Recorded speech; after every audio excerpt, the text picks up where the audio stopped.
So he says, you reside with my sin, whatever the sins that person has committed, you reside with that, you are looking for my sin, these are my mistakes, these are my problems, you reside with that. And your own sin, your own sin you also know. You understand what I'm saying? There are two where you live. My own sins, you found out that this person, Muhammad Sheikh, has got these sins. You know this, suppose.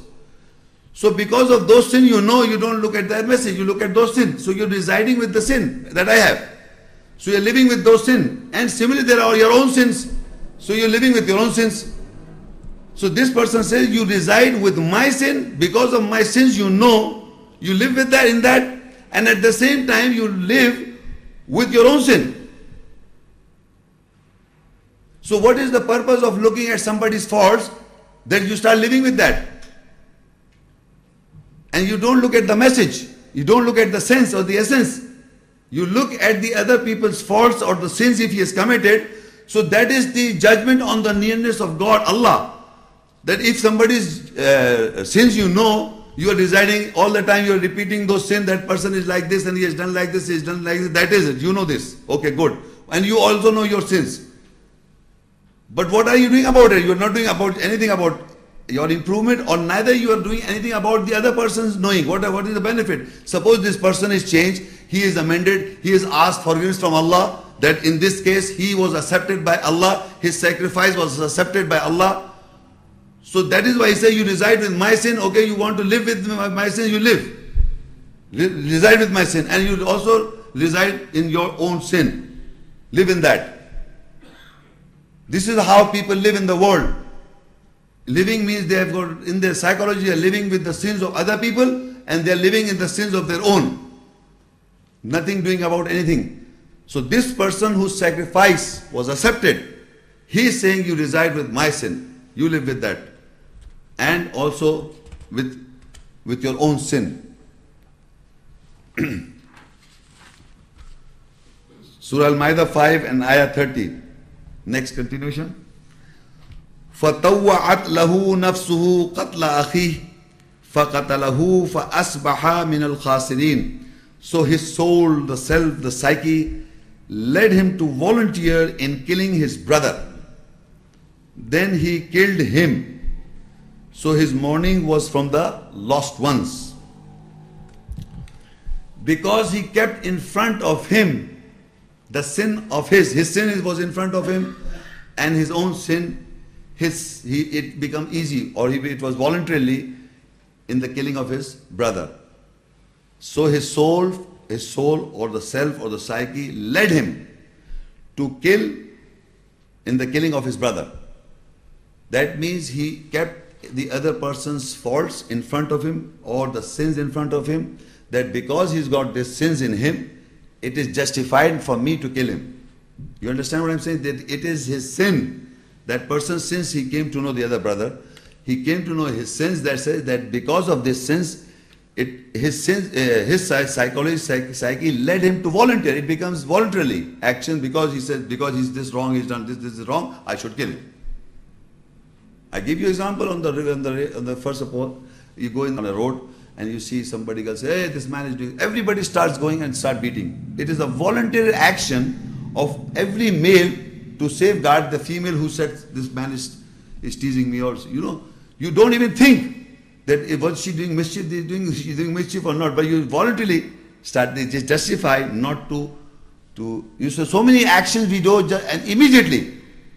So that is a justification or voluntary, though I may be doing the same.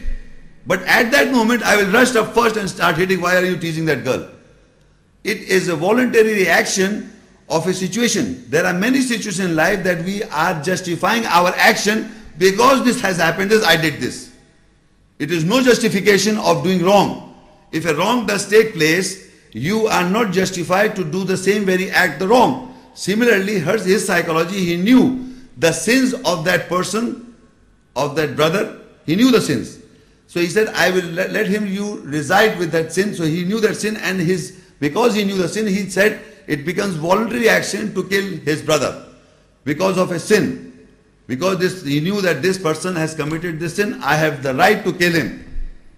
So his soul, the self-psyche, led him to volunteer in killing his brother. Then he killed him, so his mourning was the lost ones. Why did he kill him? First of all, he killed him because he was accepted by Allah. First, his jealousy. He was not accepted, his works was not accepted. That is the first jealousy. Now he's covering that jealousy by thinking that this person is to be killed because he knew the sins. He knew the wrongs or the sins of that brother. That is why he said, you live or reside with that sin of yours and of my sin. You live with that. My sin also you reside and your own sin you reside. So people who look at other people's faults or weaknesses or wrongdoings doesn't justify them to have their feelings for that person the way they have. It is not justified. If somebody is wrong, doesn't mean you to have a bad relation with that person. That is not the justification. That is the point here we have to understand, because the soul, the self led him to volunteer in killing his brother. Justified him, yes, you can kill him because he's got bad character or whatever in his eyes. But in the eyes of Allah, he was accepted. The sacrifice was accepted. But to him, he knew it. Okay, I know his sin. That is why you can reside in the sin, in my sin. You can reside with my sin and you can reside in your own sin, with your own sin. So that is why he killed him. Now what happened in Surah Al-Ma'idah 5:31? فَأَبْعَثَ اللَّهُ غُرَابًا يَبْحَثُ فِي الْأَرْضِ لِيُرِيَهُ كَيْفَ يُوَارِي سَوْءَةَ أَخِيهِ قَالَ يَا وَيْلَتَى أَعْجَزْتُ أَنْ أَكُونَ مِثْلَ هَذَا الْغُرَابِ فَأُوَارِيَ سَوْءَةَ أَخِي فَأَصْبَحَ مِنَ النَّادِمِينَ. Then Allah appointed a crow who discusses in the earth so that he can show him how to put behind the badness of his brother. He said, woe to me that I was incapable to be the example of this crow, so that I could have put behind the badness of my brother. Then his mourning was from those who repent. Now then Allah appointed a crow. When he has killed his brother, so Allah wanted to educate this person who has killed his brother. He says, then Allah appointed a crow who discusses in the earth. In Arabic is Yabasa fil ard. Bahas. So when we see a crow, what he crows? What do you say in English? Crowing. When a crow crows, is it right? That's right. So when he does? If you look in the world, if any crow is damaged slightly, or you try to hit any crow, the other crows will shout and make a big noise to an extent that all the crows will be gathered. That shows the feeling of another crow, that he's got a feeling for the other crow. If I'm going to do something to a crow, the other crows will gather by behest, by crowing. That is the instinct behavior of a crow. So that means this shows that how they have feeling for each other. You understand what I'm saying? Or even if they have fight, if there is a fight going on between the crows start crowing. So the other crows are gathered together for a help or whatever the reason, to educate us. Now, what is the message in that? When the crow starts crowing and the crows get together, it safeguards the one who's been beaten. So that is an emotional attachment shown by the crow to another crow.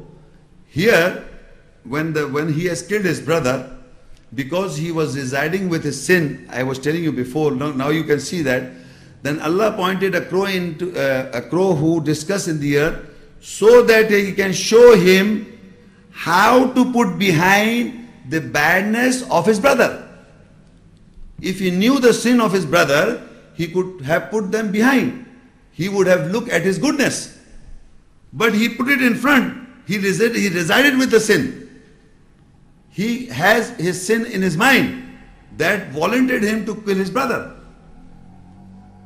So that he can show him how to put behind the badness of his brother. that if I know somebody's faults, I should put this fault behind myself and look at his goodness. That we should all do. But the one who lives in if somebody's faults or resides with the other sin, will always definitely to attack or do something wrong for that person. So this is so that he can show him how to put behind the badness of his brother. Then he realized and he said, woe to me that I was incapable to be the example of this crow, so that I could have put behind the badness of my brother. If he would have put the badness of his brother behind his back, the sin that he knew of his brother, that he said, you can reside with the sin of my sin. If he knew the sin of his brother, he could easily put it behind his back. But he did not.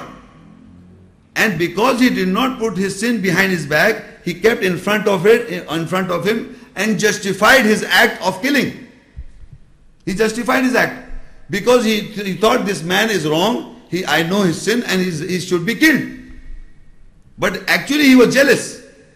But in front of him he put an example to justify his act, that because he had committed this act, I have the right to kill him. That is the justification in his psyche. So the crow, when Allah appointed the crow, and a crow who discusses in the earth, and he could see it, so that he can show him, that crow can show him, he can understand by the act of the crow, that he can show him how to put behind the badness of his brother, how to put people's faults or badness or sins behind your back. But if you don't, the moment you look at a person, you look at his goodness or badness. Think like this. You will always look at his badness, his faults. So that means you are residing with his faults, you are residing with his sin, will not take you anywhere. And if you are residing with the sin of somebody else, then your natural reaction towards him will also be wrong. Natural. This is how the problem is. So from these ayahs, we have understood that if person is looking at somebody's sin, if we know somebody's sin, we normally come to each other's faults, we come to know. And if we know somebody's sin or wrongdoings, we should not keep them, we should not reside with the sin of somebody else, or we should not reside with our own sin. Reside means you live with that. You don't amend, you don't correct, you don't look or put other people's sin behind your back. If you do so, then only you can attain goodness. But the narration of this event is educating us. This event is an education for us to take guidance. That Allah appointed a crow who discuss in the earth, so that he can show him how to put behind the badness of his brother. When he knew the sin of that brother, he should should have put it behind his back. Then there would have been no ill feelings for the person. But because he did not put his, how do we know he did not put his behind his back? Because previously the ayah says he was residing, he said you can reside with my sin. So he was keeping in front of him his badness, his sin in front of him all the time. So that made him easy to kill the brother. So if you look at somebody's sin and keep it in front of you, you are residing with it. That is the education, that you should keep it behind your back. So he said, woe to me that I was incapable to be the example of this crow, so that I could have put behind the badness of my brother. Then his mourning was from those who repent. Then he realized in the morning that he had done wrong when he got the example from the crow. Now, in Surah these ayahs are in continuation. In Al-Ma'idah 5 and ayah 32, Min ajli dhalik katabna ala bani Israel annahu man qatala nafsan bighayri nafs aw fasadin fil ard فكأنما قتل الناس جميعا. From that time we have written over the children of Israel that surely who kills the soul, the self or the psyche, I've written in the bracket, who has sacrificed and attained the closeness to Allah, who is without a soul or is without causing corruption in the earth, then surely he is like the one who has killed all mankind. Now, after this event, min ajal dhalik mean after that event, after that time, Allah says, Katabna ala bani Israel. We have written over the children of Israel. The law is made now. What is the law? The law is أنه من قتل نفسا بغير نفس أو فساد في الأرض فكأنما قتل الناس جميعا. Then surely who kills the soul, the self, the psyche, who is without a soul or who is without causing corruption in the earth, then surely he is the one, he is like the one who has killed all mankind. Now in the ayah is that the person who killed a soul, a self or a psyche of the other person is a nafs bi ghairi nafs, is a psychology soul without a soul. Now how to understand that a soul or a psyche or a self, a soul or a self or a psyche is without a self or a soul or psyche? Everybody, every human being has got a soul, has got a nafs, has got a psyche, has got a self, his self, ana, I. But this nafs or this psyche is without a soul or self or fasadin fil ard or causing corruption in the earth. Any person's self or psyche, if it is governed by Allah and he gave his sacrifice and is attained closeness to Allah, then his psyche is been purchased by Allah. His psyche has been purchased by Allah and he is just totally in completely submission to Allah's governing eyes when he attains sacrifice in the eyes of Allah. So in other words, he won't have his own vain desires, hawa, khwaishat. He won't have. He will always go according to the verses or the ahkamat or the governing eyes of Allah. So Allah is referring, for that person is without a self or a soul. Without a self or soul. Doesn't mean he's got a self. He's got a self, but the one with not a wrong soul or a bad evil soul. He won't be with a bad self or without a soul. When Allah says, أَنَّهُ مَنْ قَتْلَ نَفْسًا بِغَيْرِ نَفْسٍ, that it doesn't mean doesn't have a soul. He's got a soul or a self or psyche, but he has been accepted. He has sacrificed his life. He has sacrificed his psyche. He has sacrificed his wrongdoings. He has completely killed himself totally and has been accepted by Allah. So he's almost like without a soul. So if you kill that person, you have killed all mankind. If a person, any person, that is after that, from that time we have written over the children of Israel that surely who kills that soul, self, psyche, who has sacrificed and attained the closeness to Allah, who is without a soul or is without causing corruption in the earth, then surely he is like the one who has killed all mankind. Now my discussion, we are discussing the killing. So any person who kills any other person, listen to me very carefully, if any person who kills any other person psychologically, do you think he's killed all mankind? Excuse me, yes, you have to give me the answer. If I kill a person, any person, if I suppose kill any person, have I killed all mankind? No. So if I kill psychologically a person who has sacrificed his life and attained closeness to Allah, psychologically if I kill, do you think I've killed all mankind? No, think very carefully. Psychologically. Or physically. If a person, listen to me, if a person kills a person physically, that person who has attained sacrifice, who has sacrificed and attained closeness to Allah, if that person is being killed in the world physically, would be killing all mankind? You are confused both. We have to understand now. We have to understand what type of killing we are discussing. That is why I'm putting this question to you, that in this context I was discussing, we have to come to a conclusion that did this wrong brother killed him physically or only killed him psychologically. We must understand the result is Allah is telling us it is like a killing all mankind. If any person kills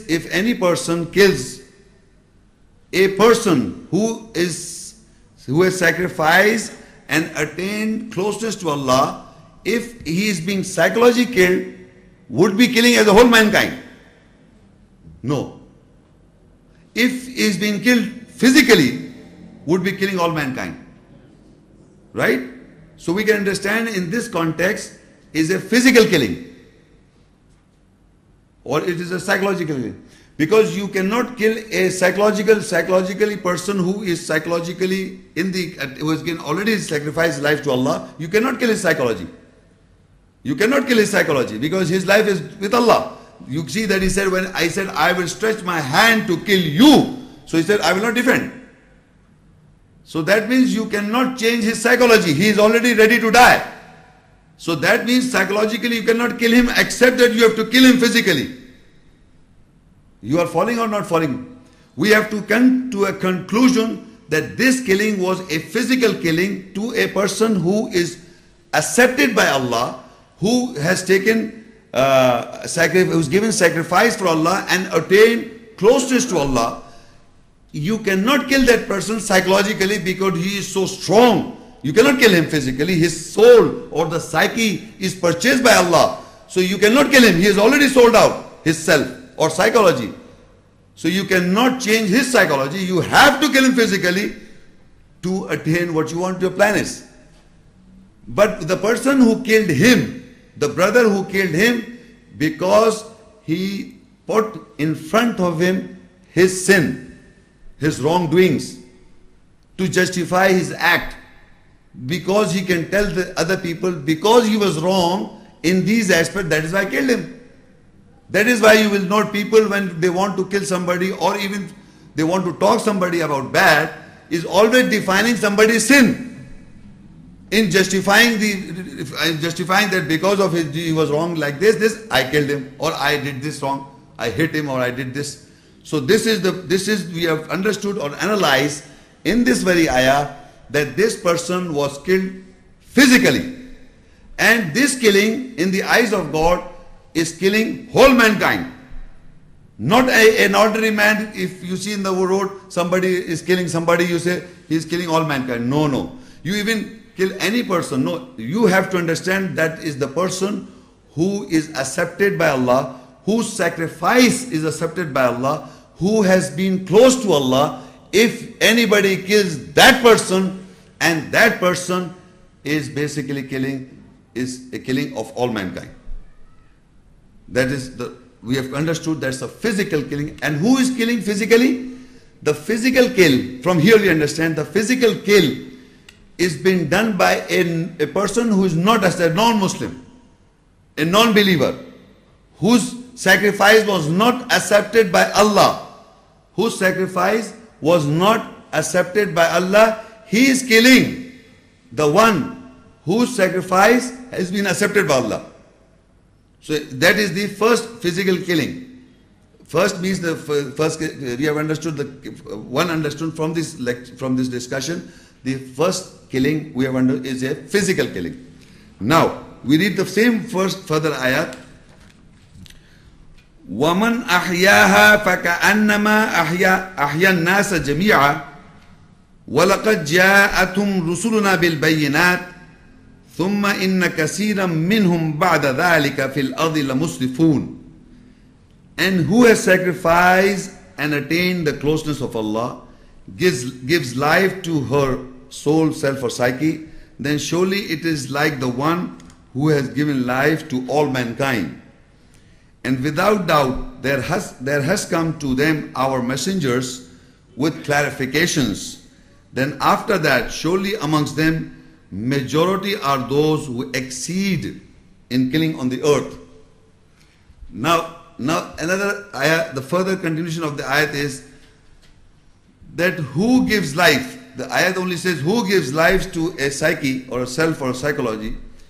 Then surely it is like the one who has given life to all mankind. Now how a person gives life to all mankind. Because this giving life to one person is giving life to all mankind. Now, is it a saving by medically? Somebody was dying at a particular situation, I rush around and we take it to a hospital and his life was saved. Is it saving life of mankind? Is it a saving of life of all mankind? Because the Arabic says that is like saving فَكَأَنَّمَا أَحْيَا النَّاسَ جَمِيعًا. So how we can give life? وَمَنْ أَحْيَاهَا, and who gives life to a psyche or a self or soul, then surely it is the one who has given life to all mankind. How would be that one person gives life to another person? How a person gives life to another person? And that giving life is giving life to all mankind. You have to understand this. How a person can give life to another person and saving his life, that is giving life to all mankind. How would it be? By saving medically? No. Then how? Then we have to understand the Quran speaks, there are different ayahs, there's a separate lecture that I was intending to give. How in the eyes of God, Allah says, when a person kills himself or he is dead in the way of Allah, do not call them dead, they are alive. Well, this is not the topic, but I'm just giving this a separate topic. وَمَنْ يَقْتُلُ فِي سَبِيلِ اللَّهِ أَمْوَاتٍ بَلْ أَحْيَاءٌ وَلَكِنْ لَا يَشْعُرُونَ. Those who are dead in the way of Allah, do not call them dead, they are alive. So how a person is alive? Allah said those who are in the way of Allah dead, but they are not dead, they are alive. So a person who knows how to be alive in the world, that person can give life to other people.